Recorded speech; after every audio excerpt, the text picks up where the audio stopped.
my God, guys. If you thought the last Game Day Grub episode was absolutely killer, and it was, don't forget to check that one out. Tonight is going to simply blow you away. Not only do we have incredible wings from the wing platter episode last month, today we're going to be making giant chicken parm subs. You guys think about, Super Bowl or any sort of game day get together. It's all about the wings. Of course, that's religion. It's about the finger foods. It's about the things that you can grab while you're close to the TV watching your favorite teams fight it out. But it's also about giant subs. And instead of settling for those overplayed, overused, cold cut subs, we're going to be making some incredible giant chicken parm subs that you can cut up, put on some party platters like we did last month, and serve a whole crew of people. And like I may have mentioned in the last video, we're doing everything from scratch, including our own French bread. So before we can jump into tonight's cooking, let's take a trip back to last night and make some of that incredible, beginner-friendly French bread. All right, y'all, let's make that bread. In this container is 2.5 cups of bread flour, and then we're simply just going to season it with 1.5 teaspoons of table salt or fine sea salt, and then we're just going to get that incorporated into the mix. We're going to put that to the side for just a second so we can go ahead and get our yeasty action rolling. And this is just 2 cups of warm water, not to exceed 85 degrees Fahrenheit, and then to that I've just added in 1 tablespoon of granulated sugar, and then 1.5 teaspoons of instant or rapid rise yeast. Then we're going to give that a good shake up to wake up, and then we're just going to let it bloom to the side for about 5 minutes. I know this is a lot coming at you at once, but don't worry, the recipe's in the description. And once that's done, we're going to head over to our stand mixer, put it on a low mixing speed, and start adding in our yeasty juices in batches, making sure we work everything off the sides of our bowl like we always do. And after we've incorporated the last of our yeasty juices, we're going to go ahead and add in an additional 2 cups of bread flour in half-cup portions at a time, making sure each portion is fully dissolved and integrated before adding another half cup. And once we've used all that beautiful bread flour, we're going to go ahead and turn up the speed on our stand mixer to a medium speed, and then we're just going to drop in about a tablespoon of olive oil once we see that shaggy dough form, and then we're going to let this knead off for about 5 or 6 minutes or until relatively smooth. And this is more or less what it should look like. No lumps, no bumps. And I tried to do the window pane test, but my hand was in the way of the camera. This should not come apart for any reason. So we're going to take this out of the stand mixer and start kneading it onto a nicely floured work surface. And as you guys are about to see, this is kind of a tacky dough, so please don't be shy with the bench flour. Make sure to use as much as you need to prevent anything from sticking to your hands and to make this thing workable. And as always, guys, the goal here is not to overwork this dough, because that's going to transform into an unforgivably tough French loaf. So all I'm doing here is gently folding in the sides and the corners, trying to seal this thing up and gently roll this into a tight ball. And this comes together fairly quickly. I got the results I was looking for in about 3 to 4 minutes, and guys, this is totally satisfying to play with. Look at how it is. It's very well hydrated and very, very soft. So we're going to transfer this into a well-oiled bowl, and we're going to let it proof until doubled in size, which for me took about 2 hours. Times will vary depending on your kitchen temp. So I'm just going to very gently start releasing some of the gas here. And then I'm just going to go ahead and roll this sucker out onto a nicely floured work surface. I probably should have released a little more air than that, but we're going to be laminating this, and that's going to help remove some more air. And we're only going to do this 2 to 3 times because, again, we don't want to make this too tough. And after we've gotten a few good laminations in, we're going to roll it back into a ball. And then we're going to cut this sucker into 2 even pieces as much as possible, and disregard the fact that this kind of looks like butt cheeks at this point. So all we're going to do now is take each of our little cheeky boys and transform them back into some nice tight balls. We're going to put 1/2 of our dough aside for later, and as far as the other half, we're going to go ahead and start transforming it into the French bread it's born to be. So all I'm doing is preparing a nice rolling pin and totally forgetting to put a towel underneath my cutting board. This keeps it from moving, and I forget to do this all the time. Don't do this. And then we're simply just going to start rolling this bad boy out with this pin, and we're looking to create a rough rectangle shape. I did end up using my hands to kind of press out any of that extra gas and to keep the dough expanded. And we're looking for a rectangle shape that's roughly about 12 inches wide. And once we have something somewhat close to that, we're going to go ahead and start rolling this bad boy up. And this is what's going to give it its classic French bread look. Of course, we're doing the typewriter method, working from one end to the next, making sure we seal our ends while we're rolling. And once we've got a nice cohesive log rolled, we're going to go ahead and start rolling this sucker out until it is twice its size and looks something like this. Then we're going to put it to the side and repeat this process for our next dough ball. And at the end of everything, your dough should look like this. Ain't they pretty? And that's what a proper French bread should look like. So I'm just going to cover this dough up with another baking sheet and allow it to proof at room temp for 30 minutes. And this is what this bad boy looks like. This is actually turning out quite well. Now there's only one problem. I do have to work early in the morning. So I want to keep this bad boy covered up with that cookie sheet and then put it in the refrigerator overnight. And that is perfectly safe to do. Just make sure you pull these bad boys out 4 hours before you start cooking, and I'll see you tomorrow. So here we are back in the current day, and unfortunately because I worked overtime, these guys got probably a little over 6 hours at room temperature, and they've proofed a little extra, which that's not necessarily a bad thing, but they've kind of overgrown their space. So in an attempt to separate them, I kind of accidentally degassed these guys. Now this didn't ruin the French bread, but what I will tell you is if you've gone through all the trouble of making French bread, then you need to cook it the same day to prevent something like this from happening.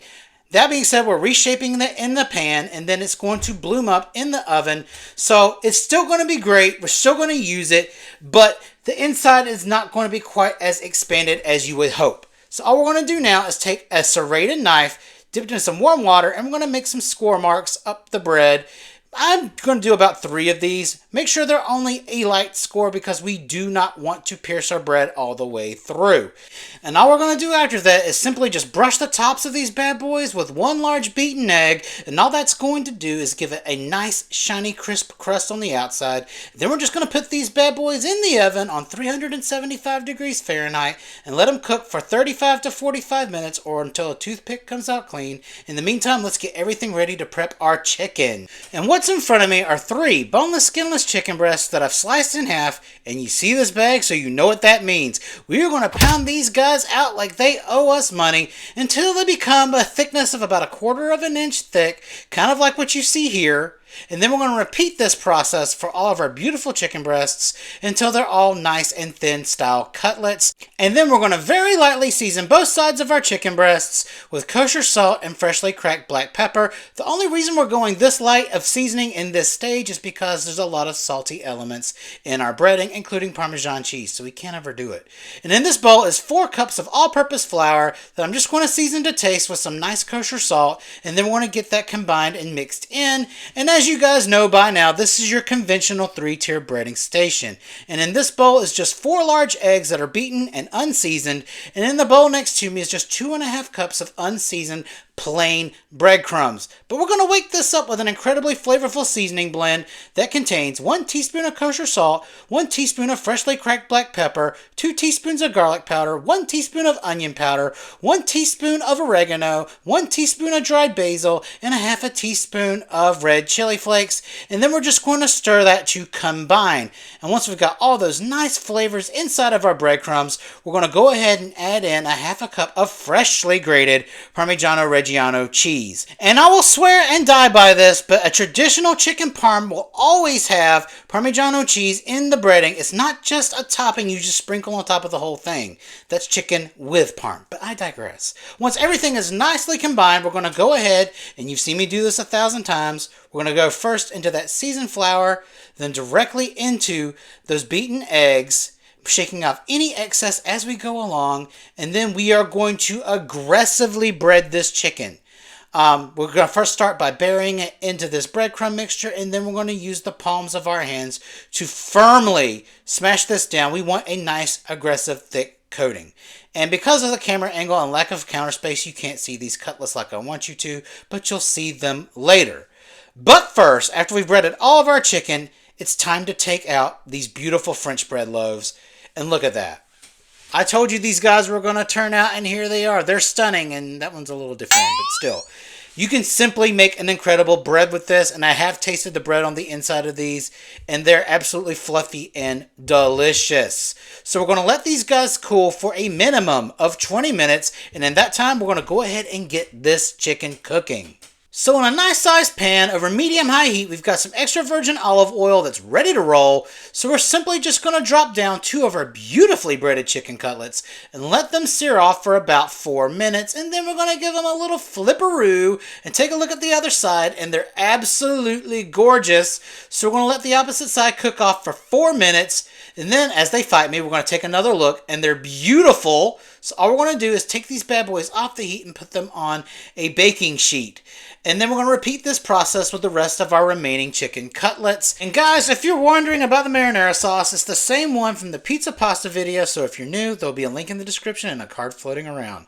And take a look at these beauties. All we're going to do now is finish them off in the oven on 425 degrees Fahrenheit for 15 minutes, or until they reach a minimum temp of 165 degrees Fahrenheit. And now we're going to be making a compound garlic butter. And you're going to be seeing what this is going to be used for very shortly. So this is just 1 stick of room temperature softened unsalted butter. And in this cup is 1 teaspoon of kosher salt and 2 teaspoons of garlic powder. And then we're just going to fold that in until all those dry seasonings have been absorbed into the butter and it's nice and homogeneous.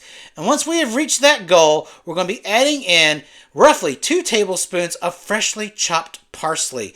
And then we're going to fold that in, and then guys, we're going to start assembling the beast known as our sandwich. And now that our chicken is out of the oven, it's time to assemble the beast. And let's take a look at this bad boy. And all that we're going to be doing is cutting it directly down the middle with a sharp serrated bread knife. Keep in mind, we do not want to split this into 2 different pieces. We're just trying to create a hinge, so that way we can open this bad boy like a book. And then once we've gotten that accomplished, let's take a look at the bread on the inside. It is absolutely soft and tender and fluffy. It's just a little flatter than I wanted due to all that air escaping, but it does taste amazing. And so the next thing we're going to do is very generously slather on that beautiful compound garlic butter on both sides of our bread. And I know in the last video I sang the praises of using a melted garlic butter, but in this situation, a melted garlic butter being used on a sandwich that has fried chicken and cheese and all these other components will become too greasy and become completely inedible. And that's something that we do not want. And after we've buttered up this bad boy, we're going to go ahead and transfer it to a baking sheet and put it in the oven set to 350 degrees Fahrenheit and let it cook for about 5 minutes. We're not trying to make this toast. We're just trying to get that butter to melt so it can add some much needed moisture and flavor to the sandwich. The marinara sauce should not be the only form of moisture in this creation. We need it coming from all angles. And look at that. That's absolutely beautiful and exactly where we want it. And then we're going to start generously piling on our beautifully cooked chicken cutlets, only overlapping them where they intersect at the bottom edges. Don't bury them amongst each other, otherwise they will not cook properly. And then once your sandwich looks like this, we're going to cover the entire surface area of our chickies with this beautiful provolone cheese. Now guys, I've seen a lot of people do their chicken parms with mozzarella on top, but we already have a lot of fatty richness from the butter and the chicken. So the sharpness of this provolone is going to provide balance and even everything out. So we're going to put this in the oven on 350 for about 5 minutes or until the cheese is just melted. Kind of like what you're about to see here. Notice I did not put the marinara sauce on top of the chicken before the cheese. We do not want to lose any crispiness that we've already worked so hard to achieve on these cutlets. Alright, and after we've marveled at our beauty here, let's go ahead and start layering on that beautiful, simple 25-minute pan sauce, making sure we cover everything and leaving no gaps. And then we're going to give it a finishing touch of some beautiful, fresh shredded Parmigiano Reggiano cheese. And then, because my basil, the remaining parts of my basil plant had died, we're going to just give a slight coating of some dried oregano for some flavor and zip. And then, guys, look at this. This is the ultimate sandwich creation. So the only thing to do now is to give it a taste. All right, guys, and that is it. We've officially made the most elaborate, potentially the most delicious giant chicken parm sandwich on the face of the planet. It took a lot of hours, took a lot of work, and pretty much every dish in the house twice to make this, but we made our own French bread, you guys, and it doesn't suck. As I was preparing the bread, and, a little piece fell off, and I tried the inside. So the exterior is nice and crispy. Got a little bit of that tough chew that you expect from a good traditional rustic French loaf. inside is pillowy and magnificent. All right. I want to cut off a little piece because if you want to try to eat half of this, you're going to die. Or you're not moving the rest of the way. So I want to try a piece with a decent bit of everything on it.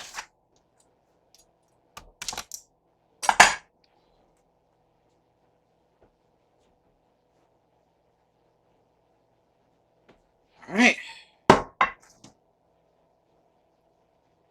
See what's up. Just want to see what it's about.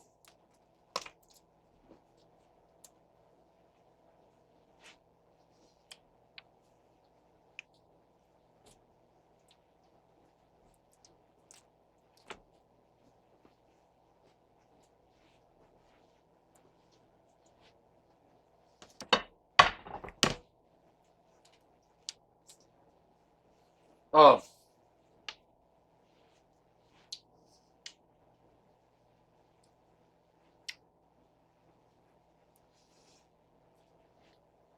I can't describe to you how good this is. Like,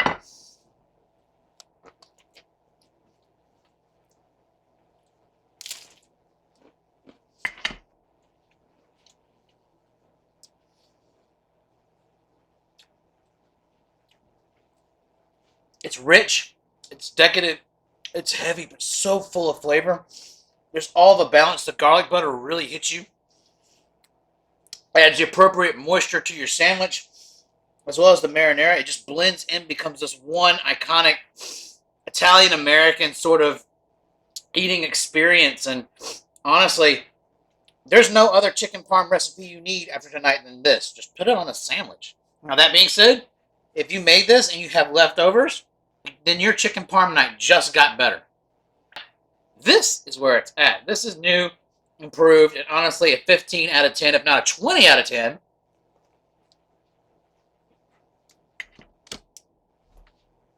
Honestly, guys, the only critique, the only comment I can give myself is, if I had been home on time enough to make this properly, and the bread had not had all that extra time to rise, and I had to separate it, I think the deflating of the gas that had risen from the sub rolls kind of took down what the interior of this bread was going to be. Because if it stayed puffed like that, when we put it into the oven, it would have had this nice airier interior. But that being said, this is the first time I've ever made French bread using a beginner-friendly recipe. So going forward, the best thing to do, honestly, is to make the French bread the night of. Now, that being said, keeping it overnight in the refrigerator did give it a depth of flavor that you wouldn't have had otherwise, like it is with a lot of other breads. And some bread experts will tell you to bulk ferment it in the fridge for a day or two before using it. That being said, beginner recipe or not, this is absolutely fantastic. And you know what this means? We're going to have a lot of fun with French bread. I want to show you guys some fun things you can do with leftover French bread, and some other recipes that are also really, really fun using French bread. So until next time, if there's something you want me to, if there's something you want to see that includes the use of French bread, or anything at all, really, just let me know in the comments below, and I'll try to get that out to you. As always, your name will be tagged in the title of the video when it gets released. Until next time, happy Super Bowl, guys. Forget the cold cuts. Forget the same old every year. This will feed a lot of people. That's not even counting the second sub loaf, okay? You can feed a ton of people and feed them really well. Until next time, this is your boy, the Mad Chef. Don't forget to like, share, and subscribe, and I'll see you in the next video.